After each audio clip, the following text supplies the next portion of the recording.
अस्सलामुअलैकुम जी। Waves and oscillation का course चल रहा है हमारे पास। टॉपिक और चैप्टर है ऑसिलेशन का। इसमें आज हम देखने वाले हैं कपल्ड ऑसिलेटर से क्या मुराद होती है और नॉर्मल मोड से भी मुराद समझेंगे। बहुत अहम यानी है, आगे जितने टॉपिक आएंगे उसमें बार बार ये लफ्ज आएगा कि नॉर्मल मोड कैलकुलेट कर। तो कपल्ड ऑसिलेटर, अब तक जो हमने ऑसिलेटर पढ़ा सिंपल हार्मोनिक ऑसिलेटर, उसमें एक मैथ अटैच था या पेंडुलम था, जिसको हम कहेंगे कि वो इंडिपेंडेंटली ऑसिलेट कर रहा है, यानी एक उसका एक ही तरीका ऑसिलेट करने का। तो हम कहेंगे उसकी एक नेचुरल फ्रिक्वेंसी होगी जो हम कैलकुलेट करते थे। मगर हकीकी लाइफ के अंदर ऑसिलेटर ऐसे नहीं होते। वो यानी आइसोलेशन में नहीं होते। वो ओसिलेट करते हैं डिफरेंट वेज में, यानी उनके पास एक से ज्यादा डिग्री ऑफ फ्रीडम होती है। डिग्री ऑफ फ्रीडम मूव करने का स्टाइल। तो हम कहते हैं लेट्स एक सिस्टम है जो कि कंसिस्ट करता है दो या दो से ज्यादा ऑसिलेटर पे जो एक दूसरे के साथ कपल्ड है, यानी कि हर एक की अपनी फ्रीक्वेंसी ऑफ ऑसिलेशन है। यानी एक तरफ मूव करेगा तो एक उसकी फ्रीक्वेंसी होगी, अगर किसी और तरीके में मूव करेगा तो एक कोई और फ्रीक्वेंसी के साथ मूव करेगा। तो हर फ्रीक्वेंसी उसकी रिलेट करती है डिफरेंट वे जो जिसके साथ सिस्टम क्या कर रहा है, ऑसिलेट कर रहा है। इसकी सबसे अच्छी मिसाल आप देख लें स्ट्रिंग की। स्ट्रिंग में बहुत सारे पार्टिकल्स होते हैं जो एक दूसरे के साथ क्या होते हैं, कपल्ड होते हैं। तो वो अब आपके पास हम कह सकते हैं कि उसमें स्ट्रिंग दाएं बाएं ऊपर नीचे लेफ्ट हर तरफ मूव कर सकती है। तो इसके बाद एक से ज्यादा डिग्री ऑफ फ्रीडम आ गई। नॉइजी कार है, उसके जितने कंपोनेंट होते हैं वो कपल्ड होते हैं। आप उसमें वाइब्रेशन और रैटलिंग की आवाज सुनते हैं जब इंजन चल रहा होता है। तो इसका मतलब ये कपल्ड ऑसिलेटर आ गए। फिर जब आप माइक्रोस्कोपिक लेवल पे जाते हैं तो एटम भी तो बिहेव करता है ऑसिलेटर के तौर पे। यानी उसके एटम वाइब्रेट कर रहे होते हैं इक्विलिब्रियम पोजीशन पे, और हर एटम की जो मोशन होती है वो नेबर्स को क्या कर रही होती है, इफेक्ट कर रही होती है। तो हम कहेंगे तमाम एटम जो है वो कपल्ड ऑसिलेटर के तौर पे बिहेव करेंगे। इसको भी देखेंगे। अब कपल्ड ऑसिलेटर क्यों इंपॉर्टेंट है, क्योंकि यही इन्हीं से तो हमें वेव की समझ आएगी। जैसे टाइट स्ट्रिंग है, जैसे वेव आपके पास क्या होती है कि जब आप एक रस्सी को उठाएंगे तो वो एनर्जी आगे की तरफ पास करेंगे। तो इसका मतलब वाइब्रेटिंग ऑब्जेक्ट को जब एनर्जी एक से आगे की तरफ पास करें फिर अगला वैसी मोशन शुरू कर दे, तो ये कपल्ड ऑसिलेशन की तरफ हम जा रहे हैं। अगर हम करेक्टरिस्टिक्स की बात करें तो मोशन जो कपल ऑसिलेटर किया है उससे हम दो कोऑर्डिनेट से फिल वर्क समझेंगे। हर एक की अपनी इक्वेशन ऑफ मोशन होगी, और दोनों की जो इक्वेशन होगी वो कौन सी होगी, सिंपल हार्मोनिक होगी। फिर एक्स और वाई को चूज करना है इस मोशन को डिस्क्राइब करने के लिए। तो हम कहेंगे ये उसके क्या कहलाएंगे, नॉर्मल कोऑर्डिनेट कहलाएंगे। ठीक है। अब आपके पास नॉर्मल कोऑर्डिनेट की अपनी इक्वेशन ऑफ मोशन जैसे हम पहले पढ़ चुके हैं, वो set of linear differential equation बनेगी। उनके अपने कांस्टेंट कोफिशिएंट होंगे हर इक्वेशन के, और सिर्फ एक इंडिपेंडेंट वेरिएबल होगा, यानी उस इक्वेशन में या एक्स होगा या क्या होगा, वाई होगा।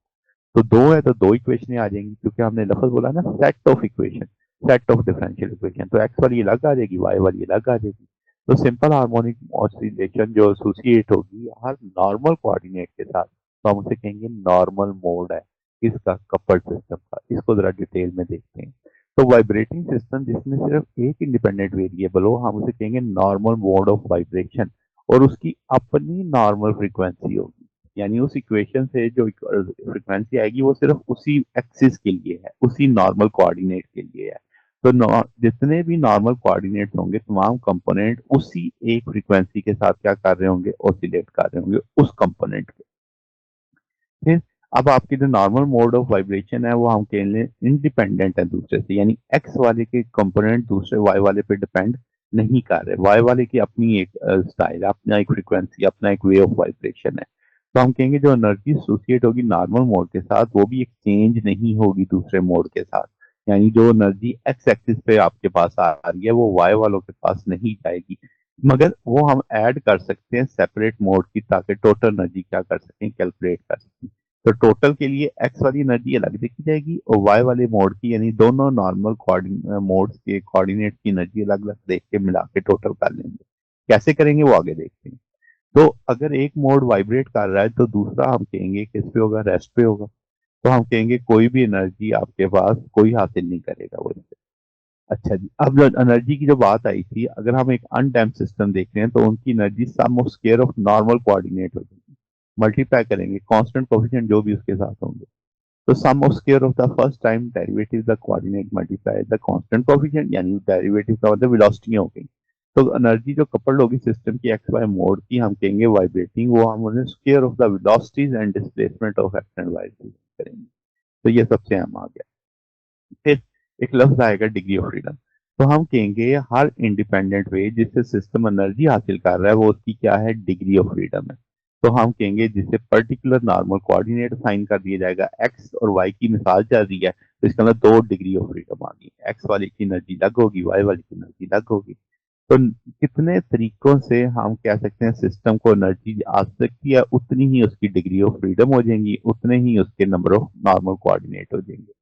तो हर ऑसिलेटर जो होता है आपके पास, तो हम कहेंगे उसके हमारा जो केस चलेगा 2 डिग्री ऑफ फ्रीडम होगी। एक को हम कह देंगे पोटेंशियल जो नॉर्मल कोऑर्डिनेट एक्स के साथ आएगा, कनेटिक जो normal coordinate of x dot के तहत आएगा। तो ये यानी अब आपके पास पोटेंशियल एनर्जी उसके डिस्प्लेसमेंट से आएगी और काइनेटिक एनर्जी उसकी वेलोसिटी से आएगी। तो ये आपके पास इसमें तो जनाब ये हमारे पास सोल्यूशन टॉपिक था कपल्ड ऑसिलेटर। अगर आपको इसमें कोई बात पूछनी हो, डाउट हो, नीचे कमेंट्स में पूछ सकते हैं। वीडियो अच्छी लगी हो वीडियो को लाइक कीजिएगा, दोस्तों के साथ शेयर कीजिएगा, चैनल को सब्सक्राइब कर दीजिएगा। अब तक के लिए इतना ही, बाकी इंशाल्लाह नेक्स्ट देखेंगे। ओके, अल्लाह हाफिज।